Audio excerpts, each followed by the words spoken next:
Listen up. This just in. All the gossip.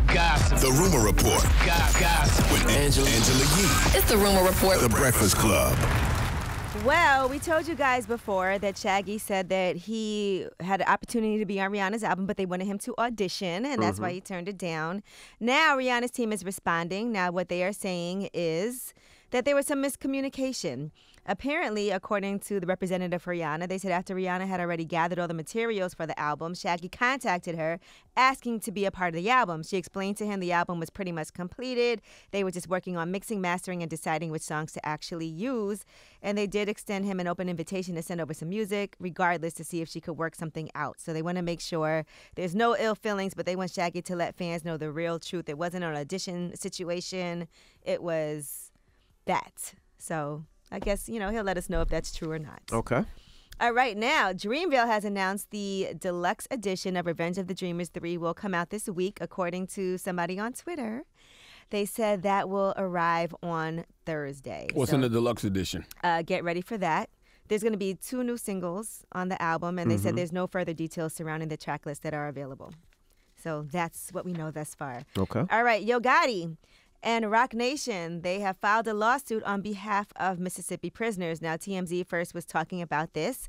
Yo Gotti enlisted Roc Nation, which is Team Rock. That's the philanthropic part of Roc Nation. They got them to represent the prisoners after there was a spike in deadly violence at different prisons, at different state prisons in Mississippi. Now, the lawsuit has been filed yesterday. They say that Parchman, which is a maximum security prison, is a powder keg. There's been 3 deaths in the first week of 2020. All 3 inmates were stabbed to death. They said that the system there is chronically understaffed and dramatically underfunded. So they want to make sure that they take care of those situations. So now they're filing a lawsuit on behalf of those prisoners in Mississippi. Dropping the clues bombs for Roc Nation for always consistently doing the work. And Yo Gotti. Yo Gotti for Yo bringing it Gotti. to their attention. Yeah, salute to Tamika Mallory and my son, too. I saw them down in Mississippi raising hell about what was going on in Mississippi as well. So salute to all of our people on the front lines that are always consistently and constantly doing the work. In addition to that, they're saying that particular maximum security prison doesn't have enough mattresses for the inmates. The cells are covered in black mold. There's raw sewage on the floors. And there's a serious water problem. They said the drinking water for inmates does not meet federal safety standards. All right, Boosie Badass. There's been some reports that he beat up George Zimmerman at Walmart.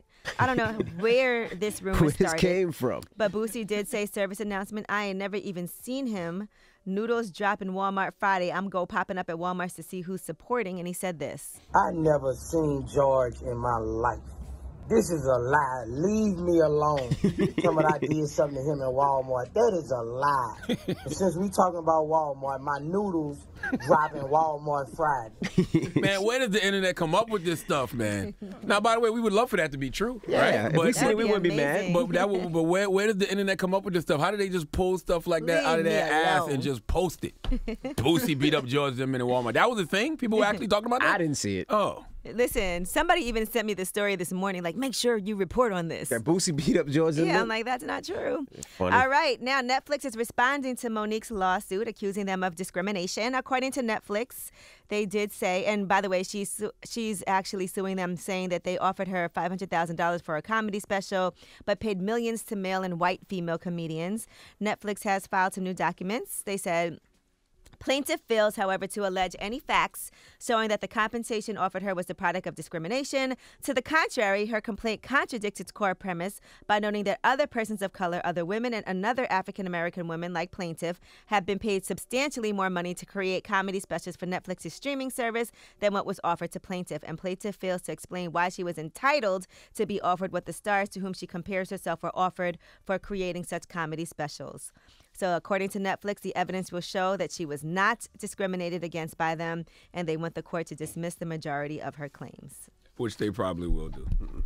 All right, Ja Rule. People were going in on him on social media. Now he What Ja do now? Why they keep messing with Ja? was promoting Value Tax. It's a tax preparation company. Everybody got to start thinking about filing their taxes. Right. And they said he now owns it. It said, it's tax season. It's simple. Walk in, let us do your taxes. Walk out with cash in hand.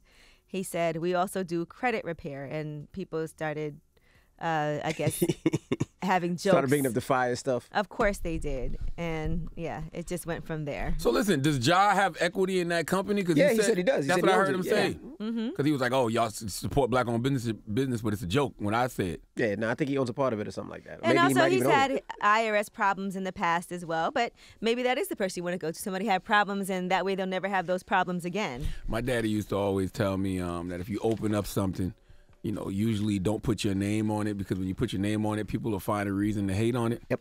I think that is very true when it comes to Mr. Ja Rule. That is the truth. Ja, you might want to stand down. Well, congratulations to him. Value Yeah, tax definitely in salute. case Yeah. anybody wants to get their taxes done and needs a place to go for that. All right, now, according to U.S. Customs, they said Kodak Black tops their list of the top 10 biggest 2019 seizures list. So aside from his federal gun case, you know, he was arrested at the Buffalo border after they found weed and guns in his vehicle. And they said that he said it was a personal use amount of cannabis and so on and so forth. But they said that he has in the top 10 list of seizures in 2019 made by the Buffalo Office of U.S. Customs and Border Protection. What's So, that mean? He had the most stuff? Yeah. Yeah, the most stuff they took, confiscated. They're dropping the clues bombs with Kodak Black. I don't know if that's a reason to drop a bomb for it. I'm He's just in trying jail. I'm just trying to find the positive in it. I mean, he's number one on somebody's list. Now, Tyler, the Creator, is going to be performing at the 2020 Grammys as well. He's up for Best Rap Album, by the way. We told you earlier about some other performances that are going to be going down. Demi Lovato and Aerosmith will be performing. They have a medley of hits that they're doing, and they'll be also joined by Run DMC for Walk This Way. Well, it turns out Tyler, the Creator, is also performing. Sounds like it could be a good Grammys this year. And Big Sean's Detroit 2 album, there's all kinds of rumors. There was actually some video that's been now circulating, and that's because YK Osiris was in the studio, and he did post some photos and video. And in one of the videos, people zoomed in, or one of the pictures, on a piece of paper on the wall that says Detroit 2, and it has a list of artists on there. So now people are speculating on who's going to be on there. Some of the names on that list are Future, Young Thug, Lizzo. And if you take a look at this, you can see Kendrick's on the list. You can see Drake is on the list. So not sure if that really means that these people are on the album, but everyone was talking about it. Okay. All right, I'm Angela Yee, and that is your Rumor Report.